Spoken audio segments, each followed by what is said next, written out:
What is going on? It's not going well, is it?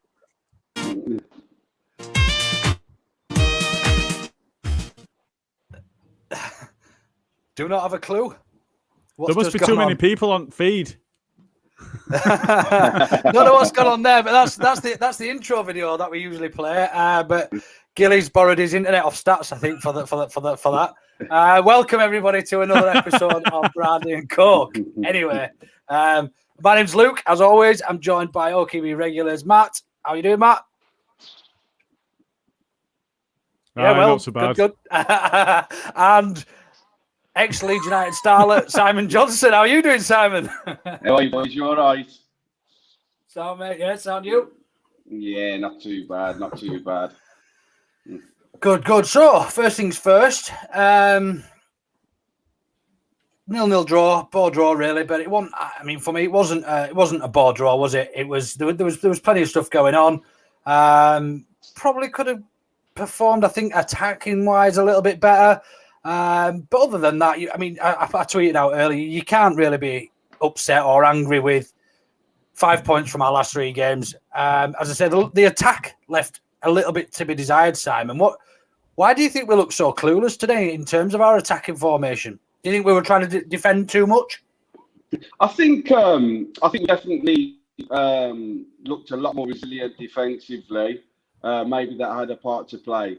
But you know, I hate to say this, but I don't like them for obvious reasons. But I think you have to give United credit to that. I thought they defended really, really well. Wait a minute, what did you just call them? Are you assuming meant Leeds? Let me just stop you from there. Let me just stop you right there. Go on, I've given you an out there. I assume he meant Leeds United.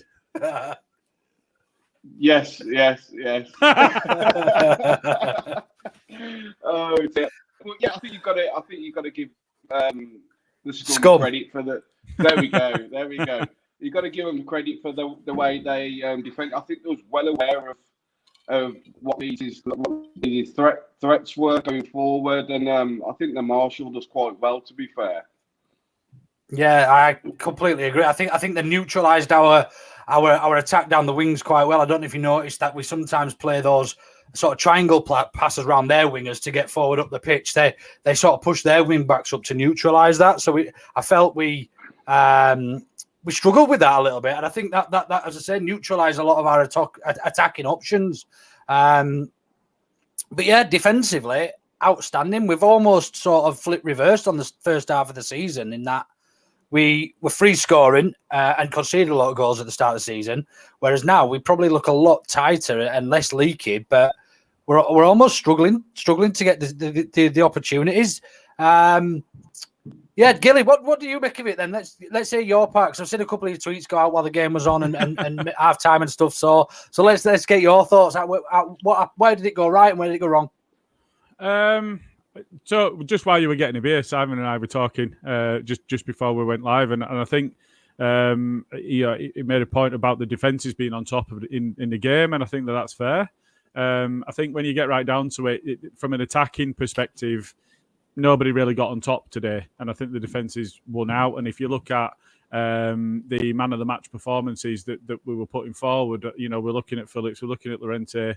Again, it's not that glittering attack that we were used to early on in the season, but at the same time, I've seen this point made. This is not just my thinking, and I'm not taking credit for it. But Bielsa's kind of changed the approach during the season, and it was made early on today about from a perspective of looking at the first half of the season to the second half.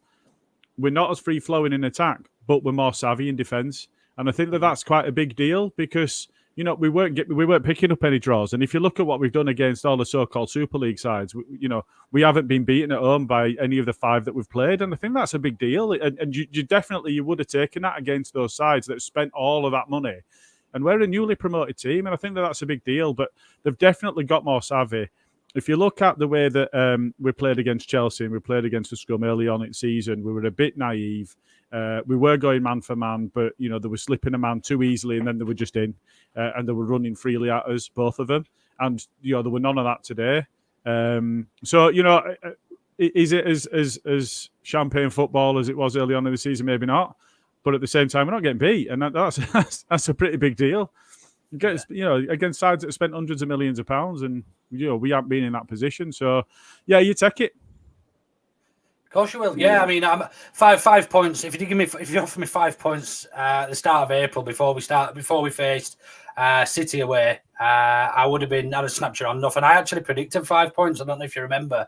And I forget who was in the conversation, but it was on one of the pods, and we said, "What do we actually expect to get out of these 3 points? These 3 games?" 5 points out of 3 points. 5 points. Go with that. 5 points out of 3 games is some sort of new fucking record, isn't it? So yeah, I said 5 points, but I think I predicted 2 draws at City and Liverpool, and then a win at Scum. But in either way, man, we cannot be disappointed with those 3 performances and results. As a Leeds fan or as a Leeds player as well, disappointing at times today. I think we were on the back foot a lot more than we probably expected to be today. I think they closed us down and almost played us at our own game a little bit. What are your thoughts on that side? Do you think that their game plan, because Scum don't play like that week in, week out. They simply just don't put pressure on the back line as much as they did today. Do you think that was a tactic Solskjaer had adapted to based on the last performance and watching us? 100%. I mean, especially first half, I think they just didn't want us to get out. They wanted to try and win the ball up as high up the pitch as possible, because they know that once we get across that halfway line to attacking third, they're going to be a threat and really dangerous. So I just think they was trying to sort of nullify that threat. I mean, just going back to what Guy was saying, I was one earlier on in the season for saying they need to try. Bielsa needs to try and get more of a balance in what he's doing and his approach. But my mindset sort of changed because we were so sort of flamboyant going forward, and it was exciting, and so I just started to embrace that. But looking at the last few performances, my mindset today flipped again, and I'm enjoying the fact that we're defending and we're more resilient and we're harder to break down. And I think it's all about progression, and I think they can build on that for next season now. So they know that they can defend, and once they get numbers back on the ball, they're going to be difficult to break down. And it's just a case of trying to get the balance right so we can defend properly, but we can also be more of a threat going forward as well. Yeah, no, I think you're quite right. And to, just to sort of point out, nobody's really, I don't think anybody's touched upon this, but we had our 2 big summer signings out today. We didn't have no Raf, no Rodrigo, and also our club captain as well. And we've matched a Super 6 side and gone toe to toe with them for 90 minutes and more than matched them. Do you know what I mean? We've come out of the last 3 games. We've played 3 of these teams that are meant to be Super 6, and we've matched them on the field with limited resources in comparison. You look at City's lineup or City's sub bench even is probably worth more than Leeds, including the stadium and all the staff that go with it.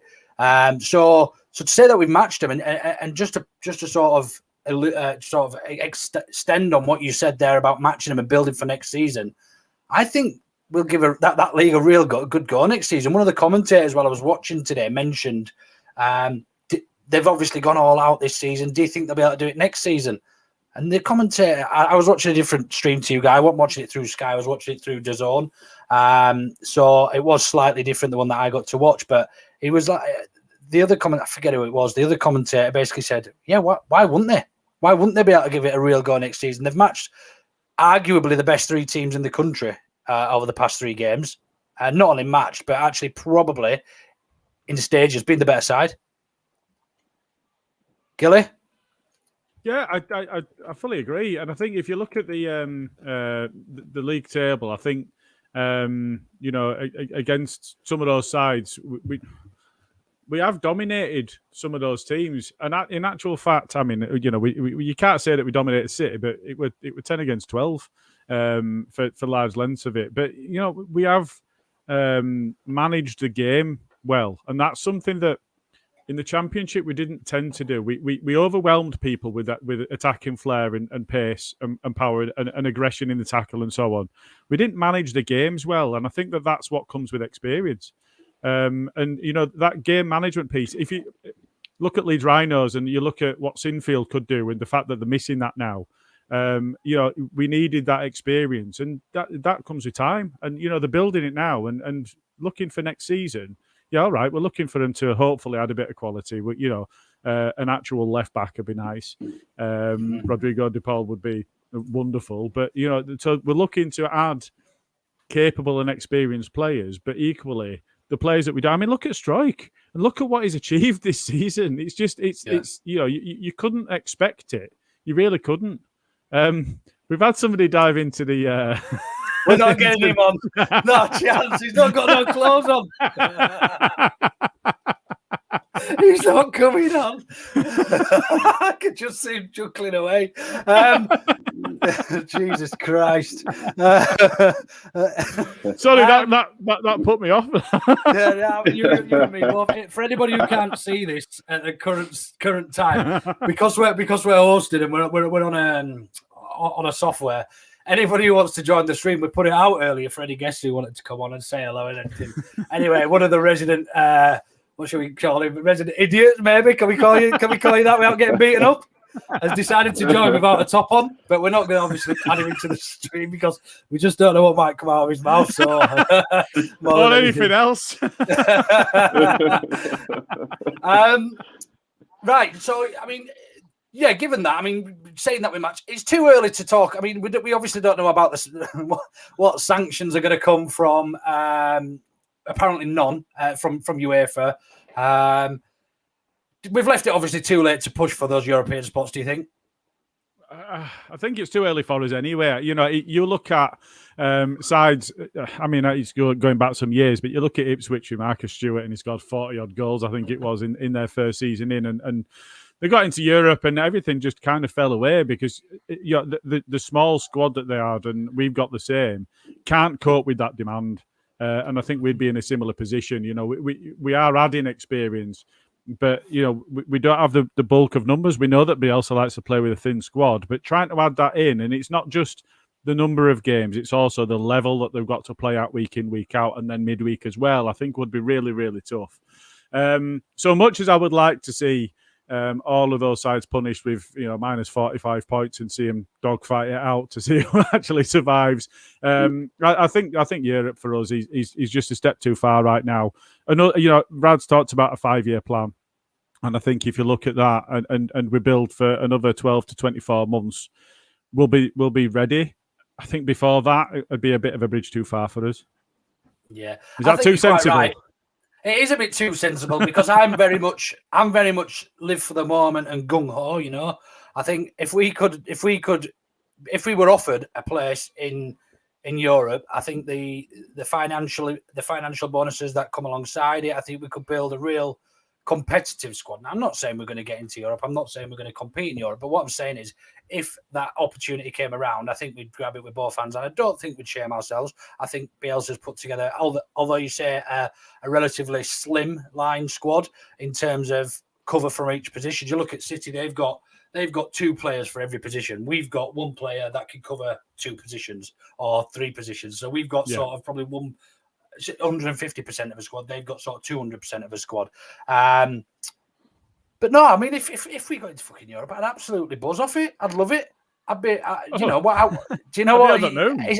don't think it is too early. I don't think there's such thing as too early. Look at Leicester.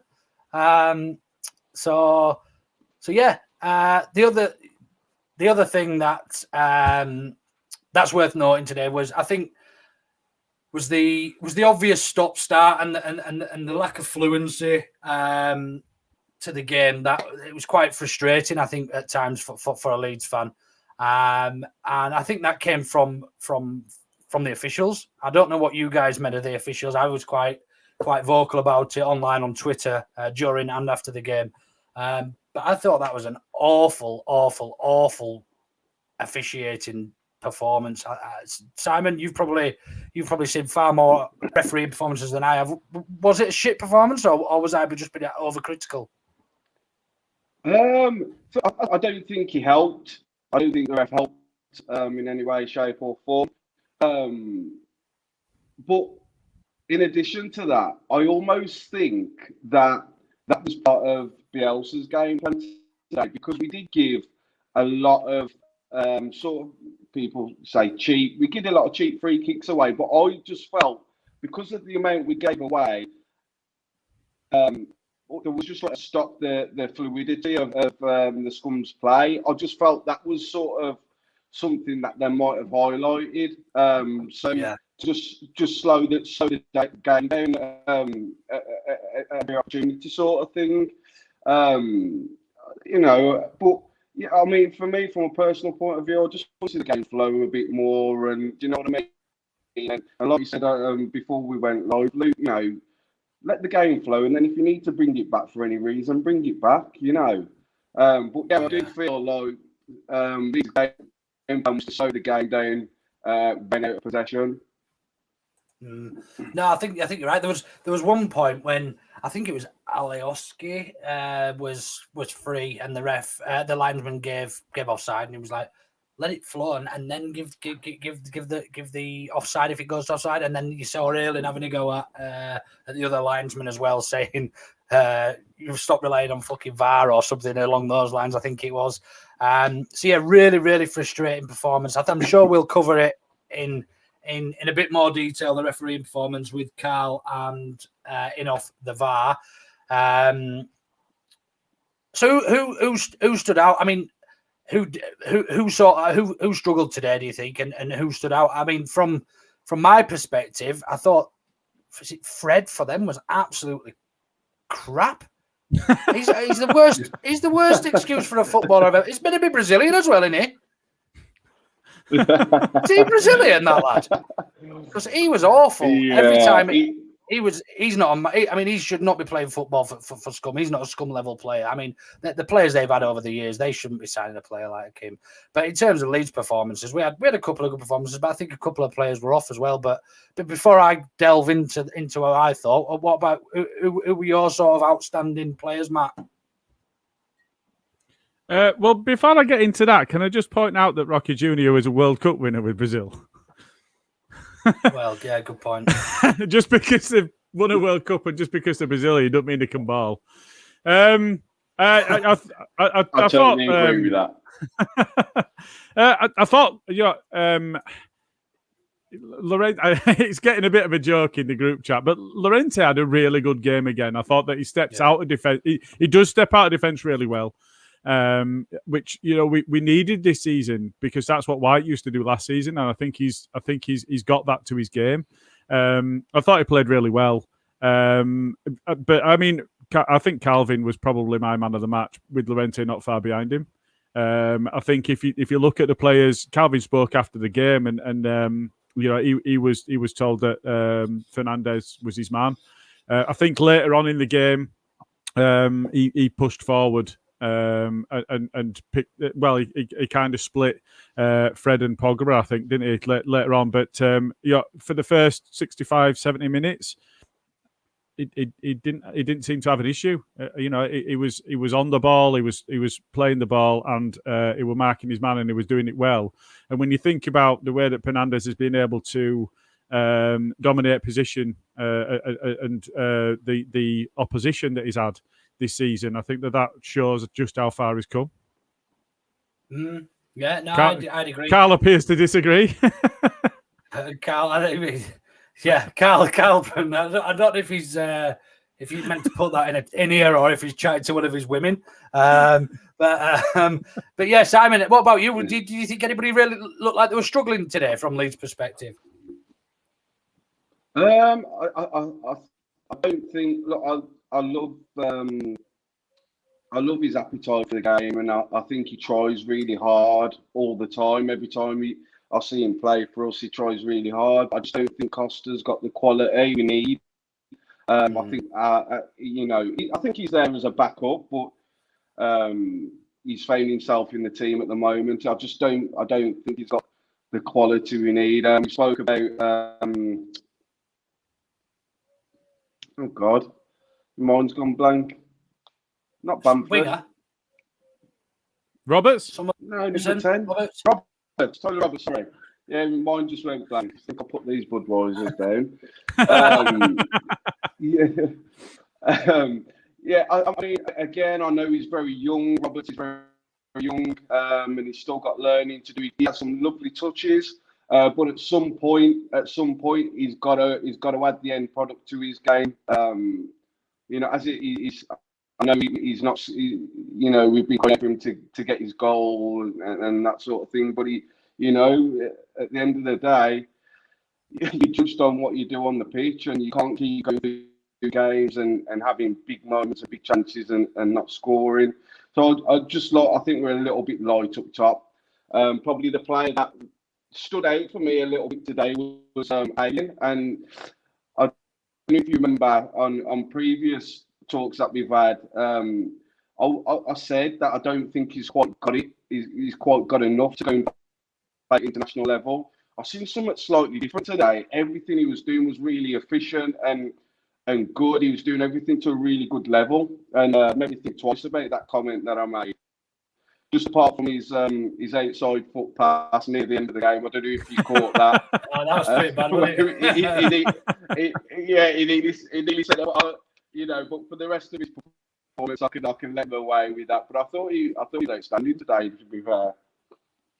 Yeah, I thought it was good. I thought from my perspective, I thought Dallas had a relatively quiet game, although he put himself about a bit by his standards. I think because he's set them so high now, and everyone sort of expects him to be pushing for man of the match every game. I don't know whether that's because he was sort of more isolated, because Calvin was sitting a lot deeper than he would have done usually, because he was man marking Fernandez, who was probably pulling him back further into the slot.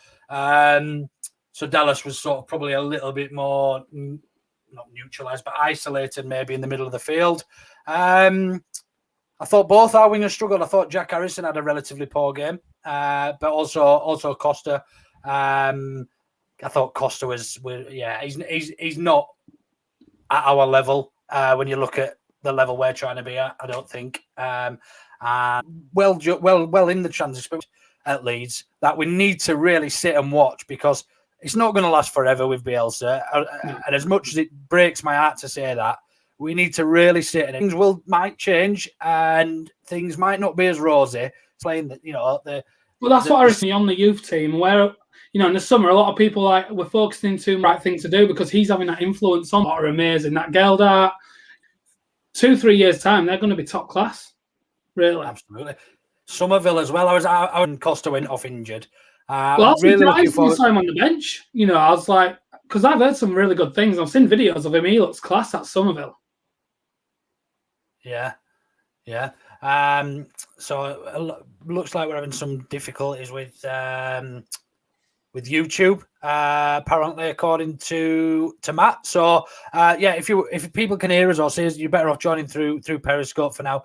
But yeah, James, what did you make of in terms of individuals' performances today? Was there anybody who you thought shone? Anybody that struggled? So Bamford had a quiet one, but yeah, I was his biggest critic before this season, and I've said it to everybody. I was the first one to start literally just giving him a lot of jip. But this season has had an amazing season. But for me, I thought Ayling did really well. He got stuck in. Alioski, I think, has gone a bit quiet. And I think since all the speculation started, personally. Yeah. I still think he's put a shift in, though. Do you not think he's done a shift in? But I just think who wouldn't let you down in a fight. You know what I mean? If you were scrapping with your mates on Westgate in Wakefield, then that Alioski would be the first person jumping on somebody's back and biting him on back and neck or something like 100%. that. 100%. But I thought, he made a few mistakes, but I thought Dallas had a good game, really. He was getting stuck in. He tried his hardest. He was trying to get in there, just made a few mistakes, really. But I just think it's a team effort today. They've done well. The defence, I thought, were brilliant.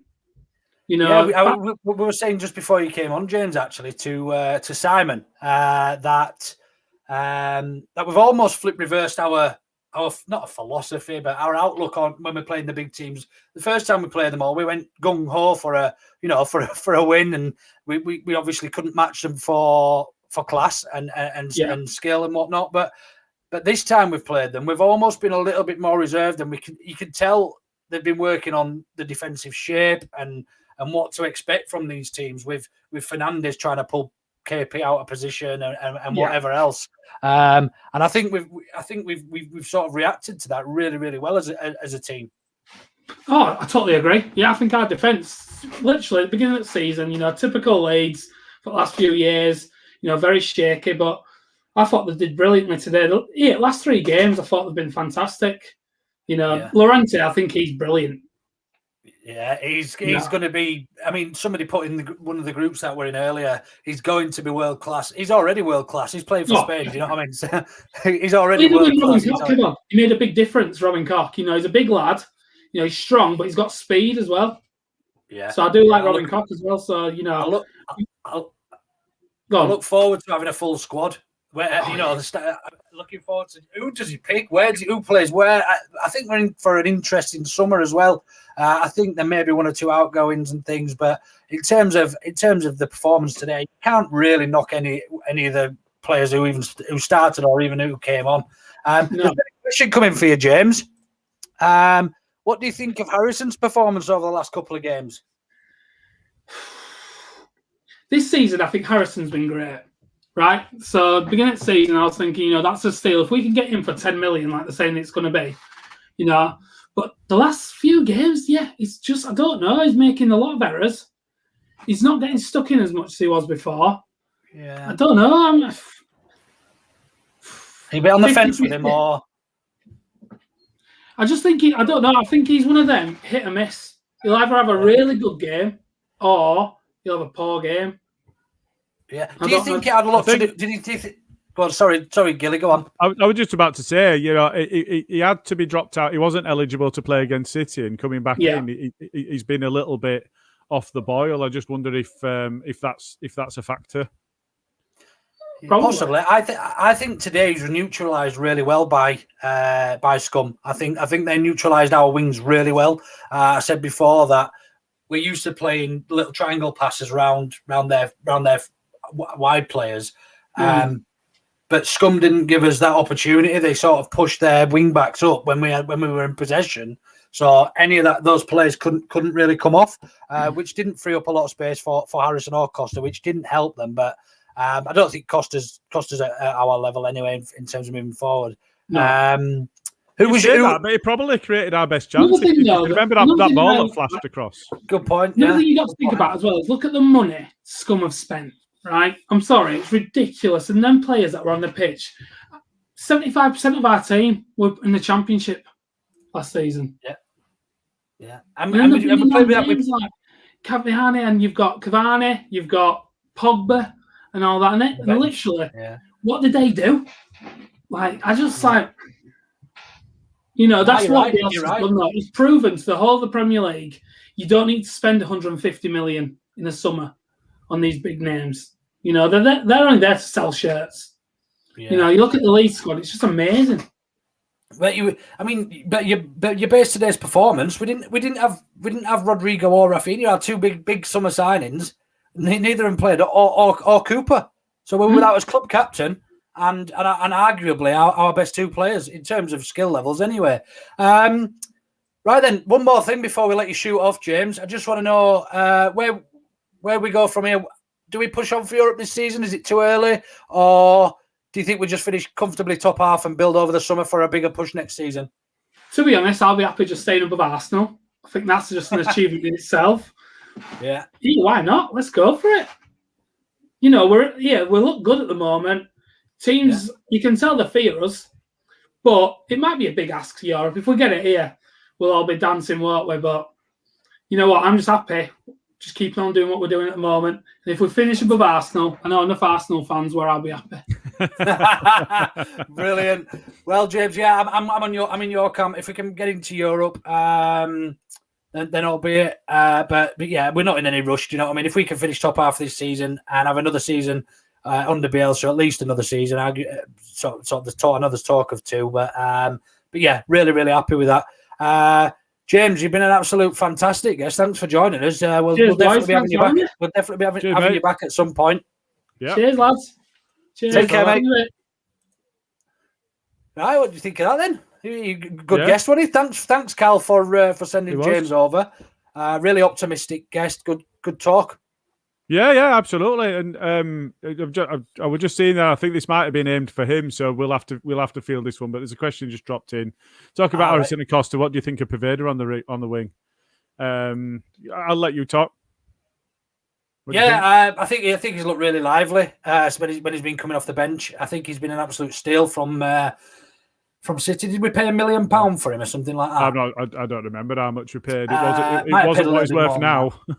No, but I think he was unlucky. He had a bad injury earlier on in the season when he was coming into a bit of form and getting a bit of a chance. But I would potentially look at starting him over Costa, maybe in the next game, giving him a bit of a run out. We're obviously safe. I mean, there's no point even sort of mentioning or discussing that. But why not give him, who's potentially a fringe player at the moment, give him 90 minutes, see how he gets on against? Is it Brighton next? Isn't it? It is. Yeah. Well, a different question then. Rafinha's fit. I'm guessing I mean, for me, Rafinha plays every game he's available for. Yeah, I just love watching him. Poveda over Costa, you've already said, but who starts on the other wing if Rafinha starts? Well, I think Poveda and Rafinha both play on the right-hand side favourably. So I think Jackie has to start left wing. I think he'll come back into form. He is a form player. He's one of those who he'll have a couple of quiet games. He'll still run his socks off and run all day. But I think against a team like Brighton is a game where he's probably going to come alive and be a little bit more electric and dynamic, and we can potentially, I think you're starting wingers in this club at the moment. You got to look at Raf and Jack Harrison for me. What about you? Yeah, no, I agree with you. I do rate Jackie. There's still people questioning whether we should sign him or not. And for absolutely 10, 11 million, for me, that's it's a no-brainer. Even if we sign a world-class left winger through the summer, which I know we're probably not looking at, even if we were to, for 10, 11 million, I think his buyout clause is now, I think it was 7 in last summer or 8, you would still buy him as a backup winger, wouldn't you, for 10, 11 million? And you could sell him next season for 20. I'm absolutely sure of it. It's probably worth that now. If we bought it for 11, we could probably flog him on and literally just for double that. Yeah, I think so. So I think you're right. Raf and Jackie are the starting wingers. They've made the spots their own, haven't they? I think if they're unavailable, Poveda for me, he's putting himself in a position where he's third choice. And I think you're right. I think he is ahead of Costa, but he is only a young man, isn't he? And he's lightweight, and he needs to learn that. He's great on the ball, and he's got a pass on him as well. Just needs that work, doesn't it? It does, but also it's a little bit. It seems a bit. He gets old man quite a bit. He's got to learn that guile as well. He's got the guile of being able to beat a man, but he gets levered off the ball and so on. So that'll come with experience. He's a good player, and I'm looking forward to what he can do. Yeah, no, absolutely. We've had another question. Yeah, you've seen that from Brent. I think we touched upon it briefly. Are we still pushing for a points deduction for the Big Six, potential European football next season? We've probably argued this. For me, yeah, let's go for it. UEFA, I think I could be wrong, and I'm not sure the legitimacy of the release that I saw, but I think that they're not pushing for any points deductions or European expulsion from what I've seen. Don't know much else about it. It's just a couple of articles that I've seen online. I don't know if you've seen anything additional, Gilly. Seferin said that they're going to. I think he's the chair of the of UEFA at the moment, the chief exec. Right. So he says that they're looking for harsh punishment because of the potential impact that they would have had on the game. What that actually transpires to be is an entirely different question. Will it be points deductions? Will it be a temporary ban from Europe? You look at the frustration that I think we all feel when fans of the Big Six and the pundits and commentators are saying, don't don't punish the fans because it's not the fans doing. It wasn't the fans doing when we got a -10 and then a -15. As you pointed out, there were even bigger sanctions against other clubs. So it's never the fans. And any time you punish a club at all, it affects the fans. You can't give a punishment against a club that doesn't impact the fans, whether be that monetary, a financial sanction against a club affects the amount of money that the owners can spend on the club. Of course it does. Stopping them being able to sign new players means that you don't get to see new players, and you don't get to sign new players, and you don't get to improve the squad level. Banning them from Europe means they can't see them in Europe. It always impacts the fans. This is a crazy, nonsensical argument. I don't think they're big enough sanctions. I don't think a transfer embargo and a fine is enough. I think Chelsea took the piss out of their embargo. Yeah, they'll take it on the chin and do something similar again in a couple of years' time with a little bit more oomph. And yeah, I think there has to be far more serious sanctions to stop them even considering doing it again for me. But European football, possibly, Brent, is the answer to your question. And I don't think it'll be a moment too soon. Imagine being out of the big time 16 years, everybody fucking hates us. We come back in our first season and then we get European football because the Big Six decided to fucking dick around. How good would that be? Do you know what Beautiful. I mean? It'd be absolutely beautiful. Couple more things. Jay Carter.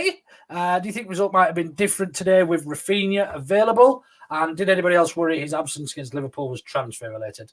Transfer related? Absolutely not. It's his first season.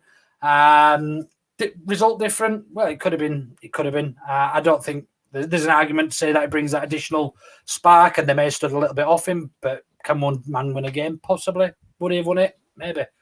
Well, he is a match winner, but I guess that change. It changes their mindset. It's almost like saying, can you see into the future? Isn't it?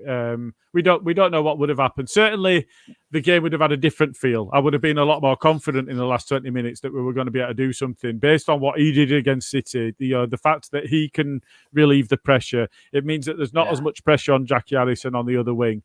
It brings an extra dynamism to the team. We know that he can pick a pass when he gets into a dangerous position. So, the game itself would have felt different had he been on the pitch. Would he have made enough of a difference for their mindset to, it could have gone the other way. With him on the pitch, we could have lost because their mindset changes because they know that they've got danger against them. So, you can't really. Definitely would have been different. It would have made a difference. Yeah. I don't think we could say that we'd have won or lost based on that. Facebook user, just quickly, Gilly. Why is that not coming up? Yes, I kept put it on as well. Sorry, I disagree with Harrison. It's too hit and miss for me. I think we could use Pavard and Rafinha on the wings. Interesting. I think long term, I don't think Pavard is ready. It's his first season playing.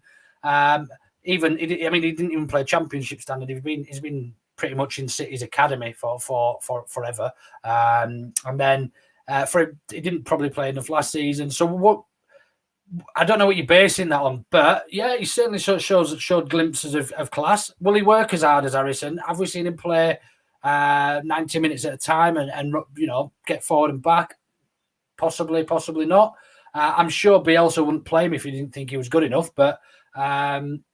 Interesting take. I don't know what do you make of that? Well, do you know what his background is? Have you seen the clubs that he's been at? Yeah, is he not? Did he not come from Colombia? Well, he was in the academy at Chelsea, and he was part of that group with Reece James and Ryan Brewster, and they were coming through there. Arsenal poached him from there. Barca poached him from there, and then Barca got into hot water for signing young players and approaching young, promising players without the right paperwork or they were approaching them in the wrong manner and they were tapping them up and that sort of thing. So he left under a bit of a cloud and joined Brentford. And then Man City picked him up from there. So he's had a very coloured, very patchwork approach to life, given on how young a player he is at the moment. But he's one of those where you can see there's obvious talent, but that obvious talent right now is raw. And for me, I get the hot and cold with Jackie Harrison, but that's mostly based on his output and his end product. Yeah. He is. We know that he's got a wonderful first touch, and that first touch can get us out of bother a lot. And he will. He is a workhorse. He will work up and down that wing. He knows that he's going to be pushing back the fullbacks. I think you made an interesting point early on that actually Scum's fullbacks pushed on so far to us that our wingers had a real difficulty getting into the game.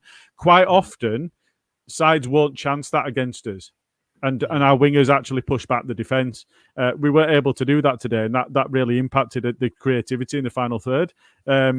But we know that Jack is in a position where he's been in Bielsa's team for a long enough period now to know the role inside out and to be a good outlet for us. I think Perveda's still got to add that to his game. He's got the talent. It's just about building up that knowledge of the game, the positional sense, understanding where madness behind him in the left-back position is going to be is a big deal because, we spoke about how much of a positive impact Dallas behind Jackie Harrison has. Alioski's just a bit of a Tasmanian devil. Is Perveda going to be able to read what he's about to do? That's another thing that Jackie's got to bear in mind is he's got this madness behind him that could do anything next. I think for my perspective, I'm still landing on Jackie, but I do rate Perveda. I'm not knocking him at all. I think he's a cracking little player. He's got obvious class, and the step overs, but the ball's almost glued to his feet, and he's got that. He's got that something special about him. I certainly see it in the future, but for now, definitely Jackie's ahead because we know what Jackie can bring. Lorente is a beast. Hey, you don't have to tell us. We are big Lorente fans. There's a couple on the pod that probably don't rate him as highly as Matt and I, but yeah, big Lorente fans here. And another point Mike made with regard to, apart from Lorente, we're a championship side. I don't like using that terminology, Mike, because we're a Premier League team now. We were a championship side. Yeah, we were a championship side, actually. Yeah, good point. With Perveda coming on and had 323s with Meslier and Struik. Their subs who came on were worth more than our entire 11. Well, yeah. Very good point. Pogba alone was probably worth more than our 11 today, in fairness. And Derek, again, Perveda needs to start. Let's see what he can do for 9 minutes. Why not? I don't think Costa's warranted a start for the next game at Brighton, and if Rafinha's still out, why not give him a shot? We're obviously not Marcelo Bielsa, so we can't tell him what to do. Although he's my best mate, so I'll drop him a coffee off there and see what we can do. If there's nothing else, I think we'll just summarise and wrap up, Matt. I do want to go watch a bit of this cup final that started half hour or so ago. Thanks, guys. You're more than welcome. Just a comment that's coming from Facebook there. Thanks, guys. Love your honesty when talking about our team. I think that's what we need to do. We need to be honest about shortcomings, but celebrate the good bits as well. So that's nice feedback. Thank you very much. Yeah, perfect. Just to summarise, basically, all proud of the squad, proud of the team as we move forward. We've obviously got a lot to look forward to. It's a great position to be in as a Leeds fan. We've just drawn with the Scum when on paper we probably should have been beaten again 5-6-2 or whatever it was. So shit refereeing performance, decent lads performance. Let's get pissed. Enjoy the rest of your weekends. That's it. Cheers. Have a good one, guys.